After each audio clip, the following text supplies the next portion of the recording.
নবী ডেকে বললেন, ইয়া বেলাল আনফিক ইয়া বেলাল লা তাখশা মিন যিল আরশি ইকলালা। ও বেলাল, আল্লাহর রাস্তায় দান করো, কারণ আমার আল্লাহর ধনভাণ্ডারের কমতি নাই। সাইয়েদনা বেলাল রাদিয়াল্লাহু তাআলা আনহু সবচেয়ে গরিব। শুনতেছেন? বুঝতেছেন? সবচেয়ে গরিব।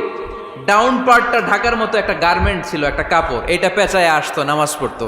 গায়ে রাখার মতো কোনো জামা নাই, আর খাবার দাবার টাকা পয়সা বলতে নাই। ওই সাহাবীরে বিষ্ণু ইসলাম বললেন, আনফিক বেলাল, বেলাল তুমিও দান করো, তুমিও দাও, দানের হাতকে প্রশস্ত করে দাও। আনফিক ইবনা আদম উনফিক আলাইক, হে বানি আদম দাও, দিলে আমি তোমারে দেব।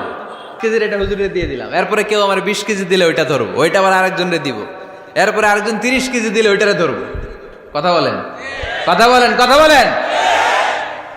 এজন্য আল্লাহ বললেন